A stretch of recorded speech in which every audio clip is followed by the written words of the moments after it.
Citizens, fellas who are my beloved, you are well mindful that autistic people and neurodivergent people are more likely to face more adversity than anybody else. Why? Well, Here's the deal. We have different sensory processing systems that make it much more difficult to find or seek employment elsewhere. You might be asking, why help neurodivergent people at a workplace? Well, no matter how hard they try, high school diploma, job experience, employment history, they feel as if they feel excluded, as in, feel excluded in finding or seeking employment. And you might be asking, what can we do to rectify the issue? Well, we can retrain those fella employers and employees of tomorrow. Retrain them to be more inclusive. Inclusive as in offering breaks whenever it's needed to. And provide accommodations to those who cannot get it themselves. And to those who are being exclusive, as in and so inconsiderate to the point of no return, they must be dismissed. But more often than not, the trends suggest that autistic people, after high school graduation, are more likely to find themselves not having any amount of employment because of their sensory background. And that's really unfortunate. So all I gotta tell you is this. The understanding of neurodivergent people, unfortunately, is still askew. As in, the workplace can be difficult. Blaring lights, loud noises, people talking all over themselves. Most of all, authority figures who won't even care that they're different, or anybody else is different for that matter.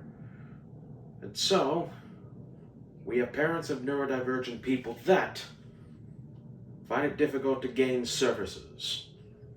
Right? For when these neurodivergent people become eventual adults. Whether they turn 18 or 21 years old, they're often left off on their own, dismissed as being too difficult to handle. What can we do? Well, we can ask the authority figures. We can ask the job agents. We can ask interviewers to be mindful of our disabilities. And sometimes, our disabilities can be invisible, which makes it more difficult to detect them. And to detect them, you gotta realize why they do it, how they do it, and why.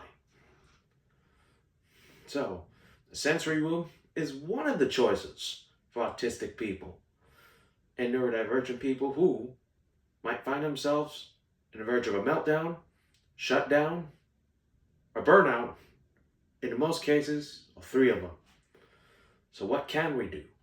Well, be more inclusive with the sensory room.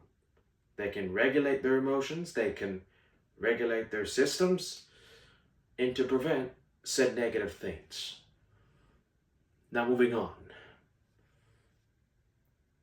Employers really need to train their fellow employees to thinking how to treat neurodivergent people at a workplace like this.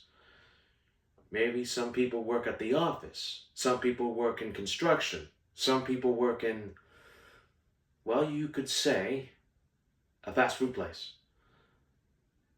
But neurodivergent people thankfully now have more opportunities in 2024 than they ever did 2 decades ago to find employment opportunities. But remember, no job is going to find you at all. You gotta find it. Something that my mom has taught me is that if I can get a better job, I'll have to find one. So, in conclusion, autistic people should be considered for employment. We could be dedicated, we could be loyal, we could be fixated, we could fixate on our special interests for hours at work, if it's related to said job, or if it's their actual interest. So, if you're a neurodivergent person out there, ask yourself, would a job be suitable for you? Because sometimes a job is might not what you want, but seeking validation and reassurance for yourself. And to better understand, the stats say the more effort you put to applying for a job, you just might get it. So the interviewers, please consider this a beacon of opportunity to be more inclusive, of course, to those around you. And all right, have a great day, everyone. Farewell.